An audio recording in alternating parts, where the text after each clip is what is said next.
kulanti wanaagsan daawadayaal markale barnaamijkeena falanqaynta wararka iyo warbixinaha dhinaca diblomaasiyadda ka gaandunida aynu eegno marka u horeysa xiisada khilaafaadka siyaasadeed ee ka dhex jira maamul goboleedada iyo dowladda dhexe ee federaalka Soomaaliya ee magaalada Muqdisho ayaa u muuqda kuwo hadda kasii dameysa si adkaanaya ama lugta la sii galaya inay ku faafaan labada qaybood ama labada hay'adood marka aynu ka horeyno marka horeysa siyaasadda u dhaxaysa iyo waliba arrimaha khilaafka siyaasadeed u dhaxeeya maamul goboleedada iyo طبعا دولة دحى مدحدودة مامل قبليدة أنت بدن مدحينياش مامل قبليدة تربيل كاي دالك الصومالية يجوا صدح دي إلى يتضبطي بشي سبتمبر كشير سنة مقالة ذاك اسماعيل يحرونتها قبل كشبدا هوسي أيها تروحي قدان إن أي يجنا بتحو جن صافات صارتي إن كستو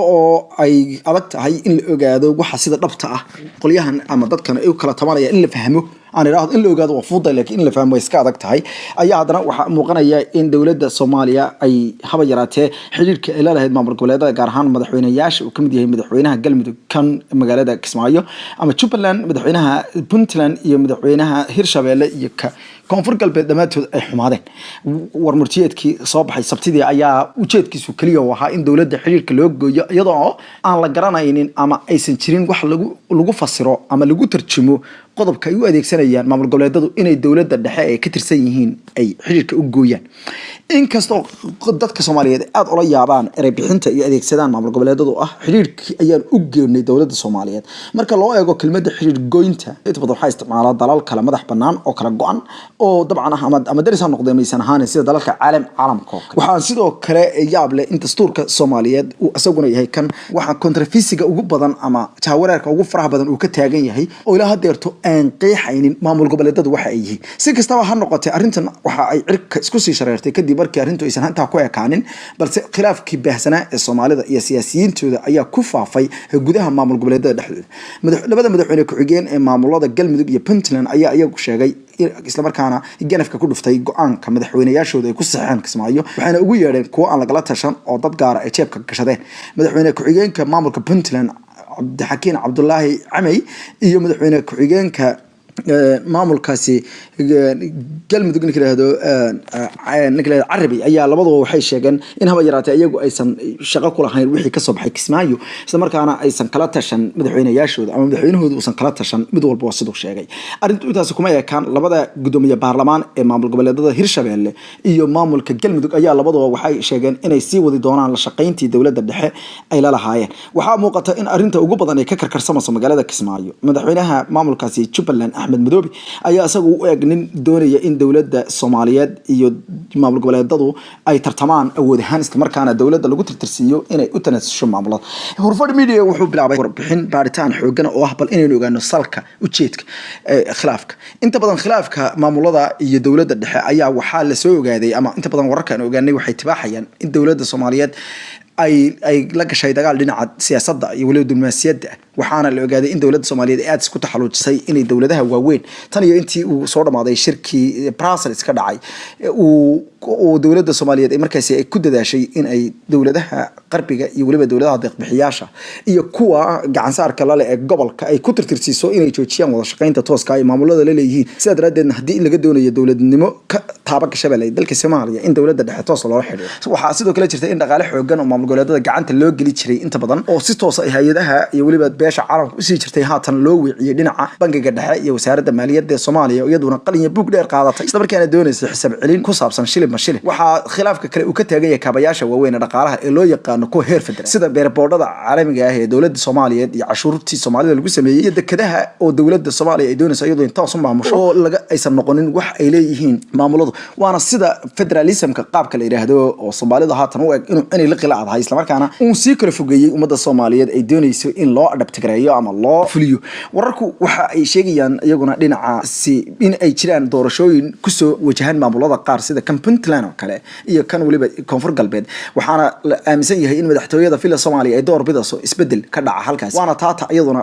ka sii qayb qaadatay baa leeyahay arrimahan khilaafaadkan xoogan iyo waliba dhibaatadan markaas ka dhex taagan warar kale oo iyaguna dhinaca ka imaanaya siyaasiyiinta xamar ee jooga ee dawladda Soomaaliya ayaa sheegaya in dawladda Soomaaliya lafteeda aysan la imaanin barnaamij fiican oo mid siyaasadeed oo ay doonayso in maamul goboleedada lagula tacaamulo haday noqoto in looga looga taqaluso iyo hadday noqoto in looga gaaro guul iyo wadahadal waxaana muuqata in xafiiska ra'iisul wasaaraha iyo kan madaxweynaha labadooduba waxaa la sheegay in laba ajando oo kala duwan ay kala wateen madaxweynaha ayaa isagoo aaminsan in arrinta sulux lagu dhameeyo marmarka qaarkoodna la siyaasad lagu wado isagoo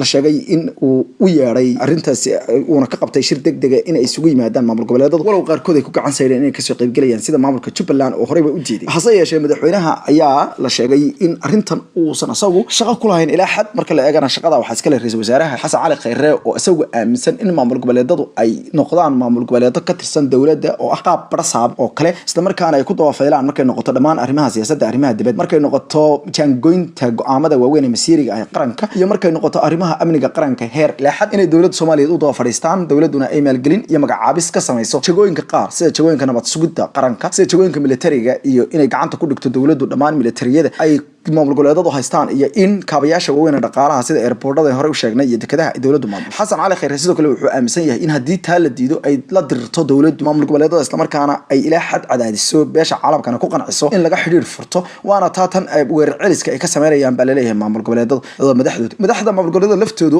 oo ayagu aan hayn khayr qabayaal waxaa muuqata in ay iyaguna doonayaan qaarkood inay kursi dheeraysi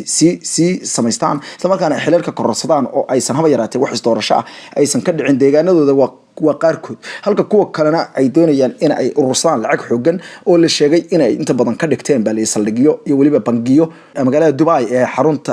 ganacsiga ee dalkaas isku taga Imaaraadka Carabta si kastaba oo arrinta loo rugo waxaa muuqata in siyaasadda Soomaalida ay khilaaf xoogan u soo food saaray marka la eego iskuma badqab kama jiro siyaasadeed oo midnimo ah maamul goboleedada qaar gudaha maamulka koonfur galbeed haba yaraatee ma jirto siyaasad midaysan oo halkaas ka jirta Puntland ma muuqato waayo madaxweynihii iyo ku-xigeenkii ayaa aragna galmudugna xaalkeeda badaa gudoomiyihii baarlamaanka iyo madaxweyne ku-xigeenkii waa isku mase ama waa isku dhinac waxayna taageersan yihiin dawladda dhexe halka madaxweynuhuna uu ku biiray loolanka loogala soo horjeedo dawladda farmaajo halka dawladda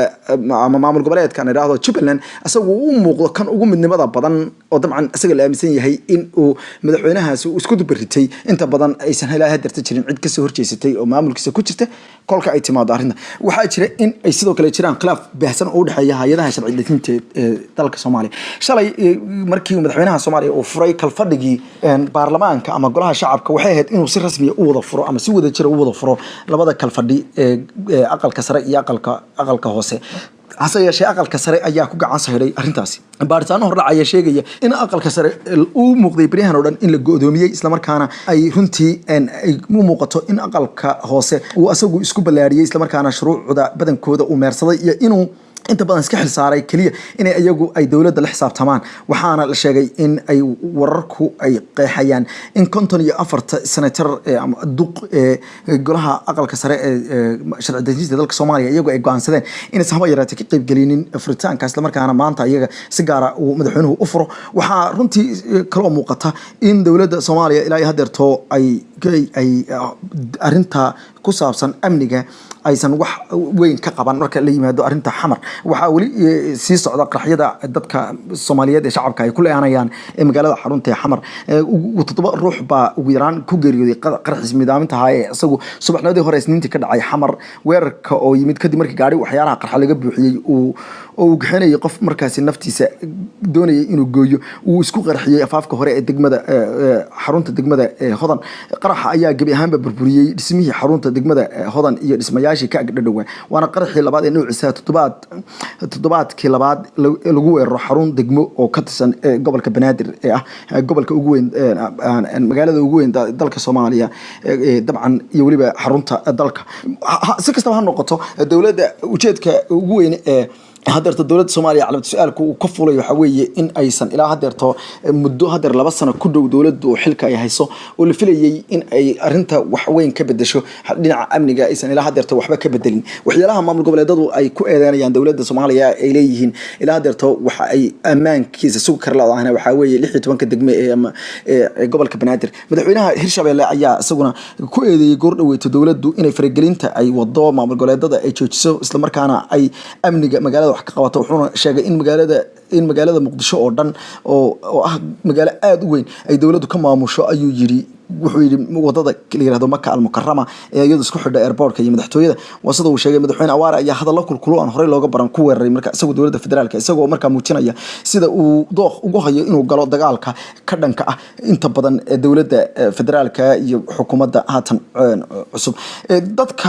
arrimaha odrasa waxay sheegayaan in isbedelada faraha badan ee dowladdu ay ku sameynayso ama markaynu inaga lafkeenu aynu warar badan iyo warbixino dhinaca diblomaasiyadda aynu aad baaritaan ku sameeyno waxaa la ogaaday in isbedeladan xooggan ee dowladdu ku sameynayso laamaha amniga ay jahwareer fara badan keeneen xataa wada shaqeynta dabcan amniga ee dalka waxay gelinaysaa calaamad su'aal weyn marka haddii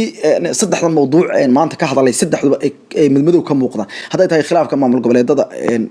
iyo dowladda dhexe u dhaxeeya oo sii laba jabaarmaya isla markaana muujinaya ama god ku sii ridaya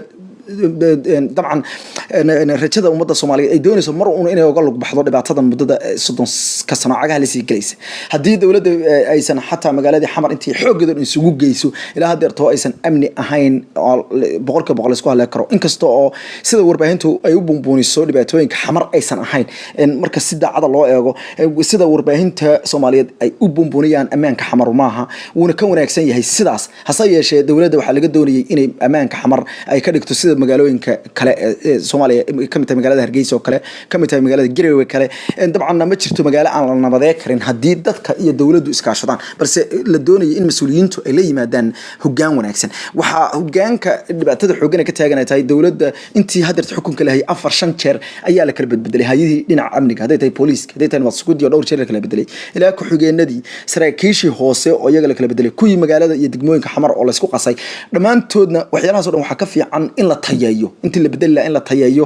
lagu kaabo ciidamo kale qayb kale oo sirdoona oo ciidameed oo dabcan oo ayaga lafkooda xitaa la shaqeeya ama ka sii shaqeeyo inay shaqadooda gudanayaan ogaanaya